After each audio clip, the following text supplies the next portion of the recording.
Welcome to देसी दिल in Canada travel part 2। तो जैसा आप लोगों ने देखा, कल हम लोग गए थे रेड रॉक कैनियन और उसके बाद हम गए थे प्रिंस ऑफ वेल्स होटल। उसके बाद ये हमने रेड चेयर लेक एक्सप्लोर करी थी। तो मैं आपको बताऊं कि यहाँ पे अभी वेदर थोड़ा रेनी था, थोड़ा क्लाउडी था।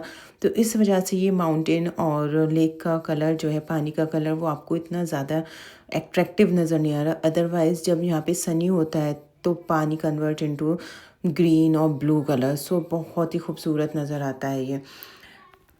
लेकिन यहाँ की अट्रैक्शन देख के बहुत ज़्यादा मज़ा आ रहा है। Prince of well hotel it was amazing. बिल्कुल एक कैसल नुमा उसे बनाया गया था। चारों तरफ उसके माउंटेन्स और लेक हैं, बीच में वो होटल है। तो उसके बाद हम लोग का नेक्स्ट डे स्टार्ट हुआ। नेक्स्ट डे अभी थोड़ा वेदर ख़राब है तो हम लोग ने सोचा कि पहले हम यही जो एरिया है वहाँ पे एक्सप्लोर कर लेते हैं। तो फॉर्चुनेटली हम लोग को ये रिक्शा नज़र आया, देसी रिक्शा।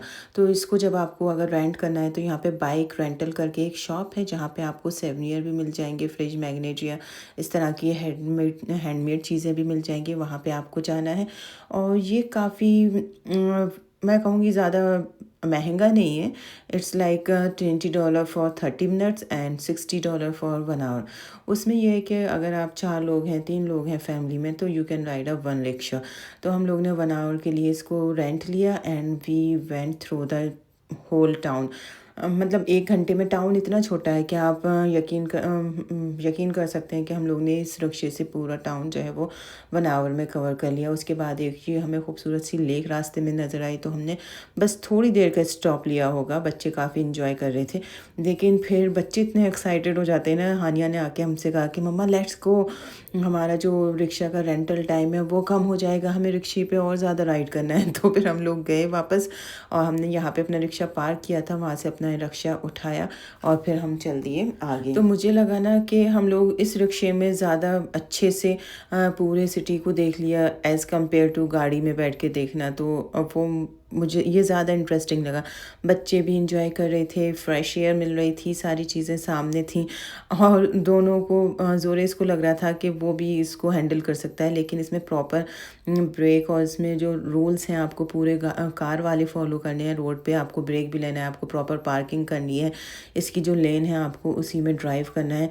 तो ये छोटे छोटे पॉइंट्स थे जो कि हमने जब रिक्शा राइड किया तब हमने किया। तो इस बीच में भी थोड़ी सी बारिश आ गई थी। तो मैं हमेशा आपसे कहूँगी कि आप कभी भी कनाडा में किसी भी सीज़न में आप अपना ट्रिप प्लान करें, हमेशा अपने साथ रेन कोट, अम्ब्रेला, जैकेट ये सब लेके चलें, क्योंकि वेदर बहुत अनप्रेडिक्टेबल होता है। बाय द वे हम लोग फिर भी पूरा फोरकास्ट देख के निकले थे, लेकिन इतनी रैंडम चेंजेस आए कि बता नहीं सकते। लेकिन उसकी वजह से हम लोगों ने टाउन को काफ़ी अच्छे से एक्सप्लोर किया। यहाँ पे कुछ विंटेज शॉप थी, उनके बाहर देखें इस तरह की विंटेज ट्रक, कार और कुछ रिक्शा वगैरह खड़े थे। तो यहाँ पे आप फोटोग्राफी कर सकते थे, यहाँ पे कोई रेस्ट्रिक्शन नहीं था। तो काफ़ी अच्छा लगा। बच्चों को तो ये सारी चीज़ें देख के और ज़्यादा इंटरेस्ट आता है। ये देखें आप, छोटे से टाउन की कितनी अच्छी वाइब्स होती हैं। छोटी छोटी सी शॉप और मतलब बहुत अच्छे से यहाँ पे डेकोरेट किया। यहाँ पे बोन फायर भी चल रहा था, लोग काफ़ी इंजॉय कर रहे थे। उसके बाद हम लोग का टाइम हो चला था क्रूज़ के लिए।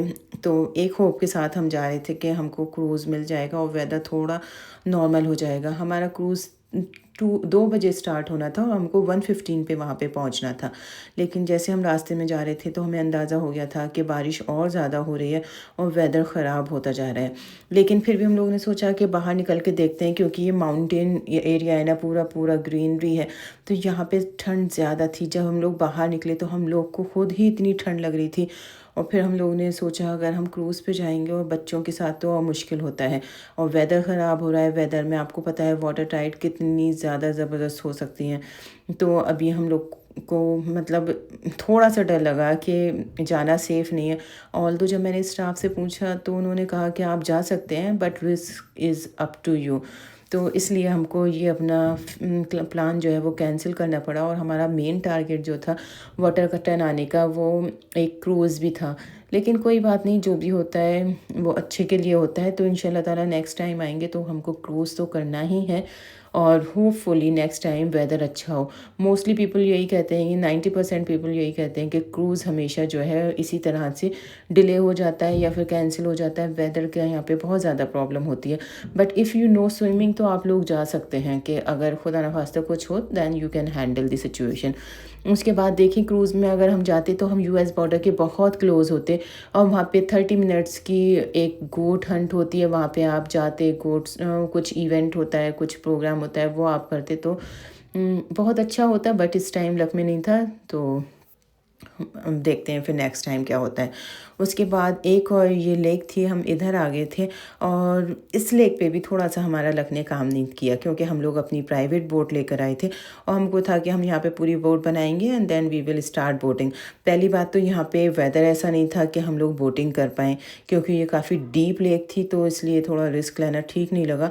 और दूसरी बात ये कि यहाँ पे प्राइवेट बोटिंग अलाउ नहीं है, you have to rent a boat, otherwise वो प्राइवेट बोटिंग अलाउ नहीं करते। तो यहाँ पे आपको बोट रेंट करनी पड़ती और उसको आप खुद चलाते, तो फिर थोड़ा सा रिस्की लगा। और जब हमारे पास अपनी खुद की बोट है तो हम क्यों इसमें पैसे खर्च करें। तो खैर ये सोच के फिर हमने ये भी रहने दिया और हम लोग को बस अब यहाँ से निकलना भी था क्योंकि वेदर और ज़्यादा ख़राब होता जा रहा था।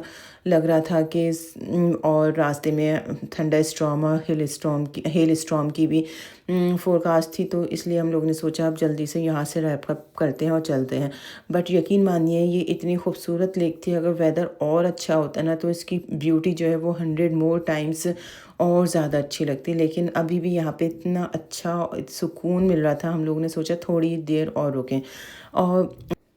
और यहाँ पे सबसे अच्छी बात ये होती है कि यहाँ पे किसी भी बीच पे, किसी भी लेक पे, किसी भी जगह पे आप चले जाएं कोई गंदगी नहीं मिलेगी क्योंकि सारे लोग जो होते हैं वो प्रॉपर रूल्स फॉलो करते हैं। और इवन कुछ लोग तो ऐसे होते हैं कि वो ट्रैश को उठा के डायरेक्ट ट्रैश बिन में डालते हैं, इवन वो उनका हो या नहीं हो। तो ये छोटी छोटी सी चीज़ हैं जो कि कनाडा की ब्यूटी को और ज़्यादा बढ़ाता है क्योंकि लोग बहुत ज़्यादा मुझे लगता है कि अवेयर हैं इन सारी चीज़ों को लेके और वो अपनी कंट्री को साफ़ रखना चाहते हैं। तो इस तरह से देखेंगे कितना ब्यूटीफुल लेक है। यहाँ पे सारी बोट इस तरह से रखी हैं। तो यहाँ पे एक विंटेज शॉप भी थी और हानिया को आजकल विंटेज कलेक्शन का बहुत ज़्यादा शौक़ हुआ है, तो उन्होंने यहाँ से भी एक छोटा सा टेडी बेयर लिया है अपने कलेक्शन में ऐड करने के लिए। उसके बाद हम थोड़ा सा टाउन की तरफ और चले गए क्योंकि अभी हमें कॉफ़ी भी लेनी थी। उसके बाद देखें ये जितनी भी फैमिलीज़ मुझे लगता है ना यहाँ इस टाइम वक्त टाउन में होंगी, सब ने ही रिक्शा किया है, सब ने रिक्शे को एंजॉय किया है। तो बस एक दो छोटे पॉइंट बचे थे जो कि हमने यहाँ पे देखे और वॉशरूम यूज़ करना था वो हमने यूज़ किया। उसके बाद हम एक लेक से गुज़र रहे थे और सबसे अच्छी बात ये हुई कि जब हम उस लेक से गुज़र रहे थे तो बिल्कुल एग्ज़िट के टाइम हमको एक डियर नज़र आया और वो डियर इतना फ्रेंडली था, मतलब बच्चे उसको टच कर रहे हैं, ही इज़ लाइक कि उसे अच्छा लग रहा है, उसे मज़ा आ रहा है। और वो ऐसे नहीं कि वो हॉर्न अपने मारे या फिर वो थोड़ा सा इस तरह से एक्ट करे, ही इज़ सो डिसेंट।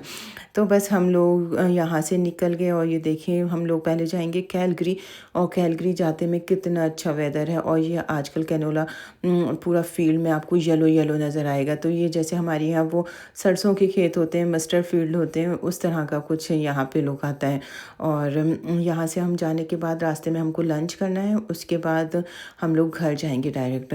अगर आप कैलगरी में स्टे कर रहे हैं और आपको हलाल फूड में अगर कुछ भी अच्छा चाहिए तो मैं कहूँगी कि फैसल कबाब एक रेस्टोरेंट है जो कि ऑन द वे पड़ता है फ्रॉम वाटरटन टू कैलगरी, मतलब एक्सटीरियर साइड पे ही रहता है। तो आप यहाँ के कबाब ट्राई कर सकते हैं, दे आर ऑसम और बच्चों को सबसे ज़्यादा पसंद आता है। और इस बार हमने निहारी टेस्ट करी थी तो वो भी अच्छी थी। तो यहाँ पे आके काफ़ी अच्छा लगा। और मुझे आप लोग ये ज़रूर बताइएगा कि आप लोग का वाटरटन में या एडमिंटन में कौन सा फेवरेट स्पॉट है, आप लोग समर्स में किस तरह से टाइम स्पेंड करते हैं। कैंपिंग, अगर आप लोग कैंपिंग करते हैं तो आपका फेवरेट लेक कौन सा है, ताकि हम लोग को भी थोड़ा आइडिया मिले क्योंकि कैंपिंग अभी यहाँ हमारी स्टार्टिंग है। हमने 2-3 लेक जो हैं वो एक्सप्लोर कर लिए हैं और अभी इस बार पता नहीं क्यों वेदर को इतना ज़्यादा हो रहा है कि हर बार जाओ बाहर तो रेन होती है, लेकिन होपफुली जब नेक्स्ट ट्रिप पे जाएंगे तो वेदर ठीक रहेगा। तो आप लोग जब तक अपना ख्याल रखें, इंशाल्लाह ताला नेक्स्ट व्लॉग में आप लोग से मुलाकात होती है।